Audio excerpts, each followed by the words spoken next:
ಅವರ ನಾಯಕತ್ವದಲ್ಲಿ ಅಂತಿಮವಾಗಿ ನಮ್ಮ ಕರ್ನಾಟಕದ ಅಭಿವೃದ್ಧಿ ಆಗಬೇಕು.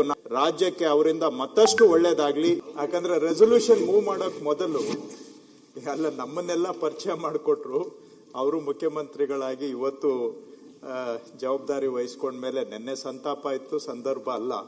ಇವತ್ತು ಅವರ ಎರಡು ಪ್ರಾಸ್ತಾವಿಕ ಮಾತುಗಳನ್ನ ಆಡಿ ನಮ್ಮನ್ನೆಲ್ಲ ಪರಿಚಯ ಮಾಡಿಕೊಟ್ಟಿದ್ದಾರೆ. ಇವತ್ತು ಇಡೀ ನಮ್ಮ ಆಡಳಿತ ಪಕ್ಷ, ವಿರೋಧ ಪಕ್ಷ, ಇಡೀ ರಾಜ್ಯ ಎಲ್ಲವೂ ಸಹ ಅವರಿಗೆ ಈಗಾಗಲೇ ಅಭಿನಂದಿಸಿದ್ದಾರೆ. ಈ ಸದನನೂ ಕೂಡ ಅವರಿಗೆ ಅಭಿನಂದಿಸಿ ಅವರ ನಾಯಕತ್ವದಲ್ಲಿ ಅಂತಿಮವಾಗಿ ನಮ್ಮ ಕರ್ನಾಟಕದ ಅಭಿವೃದ್ಧಿ ಆಗಬೇಕು. ನಮ್ಮೆಲ್ಲರ ಉದ್ದೇಶ ಅಷ್ಟೇ. ಕರ್ನಾಟಕ ಇನ್ನಷ್ಟು ಅಭಿವೃದ್ಧಿಯನ್ನ ಅವರ ನಾಯಕತ್ವದಲ್ಲಿ ಕಾಣಲಿ ಅಂತ ನಾನು ಆಶಿಸೋದರ ಜೊತೆಗೆ ನನಗೆ ಸಂಪೂರ್ಣ ವಿಶ್ವಾಸನೂ ಇದೆ. ಮಾನ್ಯ ಸಿದ್ದರಾಮಯ್ಯನವರು 8 ವರ್ಷ ಈ ರಾಜ್ಯದ ಮುಖ್ಯಮಂತ್ರಿಗಳಾಗಿ ಕೆಲಸ ಮಾಡಿ ಒಬ್ಬ ಮುಖ್ಯಮಂತ್ರಿ, ಒಬ್ಬ ನಾಯಕ ಅಂದ್ರೆ ಹೇಗೆ ಇರಬೇಕು ಅನ್ನೋದನ್ನ ಇಡೀ ದೇಶಕ್ಕೆ ಮಾದರಿ ಆಗುವಂತ ರೀತಿಯಲ್ಲಿ ಸಿದ್ದರಾಮಯ್ಯನವರು ನಮಗೆ ನಾಯಕತ್ವವನ್ನ ಕೊಟ್ಟಿದ್ದಾರೆ.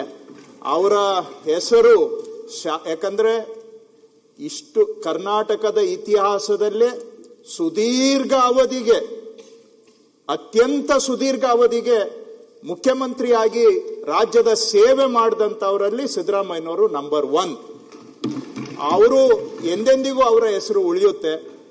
ಅದೇ ರೀತಿಯಲ್ಲಿ ಈಗ ಮಾನ್ಯ ಶ್ರೀಯುತ ಶ್ರೀ DK ಶಿವಕುಮಾರ್ ಅವರು ಜವಾಬ್ದಾರಿಯನ್ನ ವಹಿಸಿಕೊಂಡು ಕರ್ನಾಟಕವನ್ನ ನಮ್ಮೆಲ್ಲರನ್ನ ಮುಂದೆ ಹೆಜ್ಜೆ ಇಡ್ತಕ್ಕಂಥ, ನಮ್ಮೆಲ್ಲರನ್ನ ಜೊತೆಗೆ ತೆಗೆದುಕೊಂಡು ಹೋಗ್ತಕ್ಕಂಥ, ಕರ್ನಾಟಕವನ್ನ ಮತ್ತಷ್ಟು ಪ್ರಗತಿಯ ದಿಕ್ಕಿನಲ್ಲಿ ಸಾಗಿಸ್ತಕ್ಕಂಥ ಜವಾಬ್ದಾರಿಯನ್ನ ಅವರ ಹೆಗಲ ಮೇಲೆ ಹೊತ್ಕೊಂಡಿದ್ದಾರೆ. ಮತ್ತೊಮ್ಮೆ ನಾನು ಅವರಿಗೆ ಶುಭವನ್ನು ಕೋರ್ತೇನೆ, ಅಭಿನಂದನೆಯನ್ನು ಸಲ್ಲಿಸ್ತೇನೆ.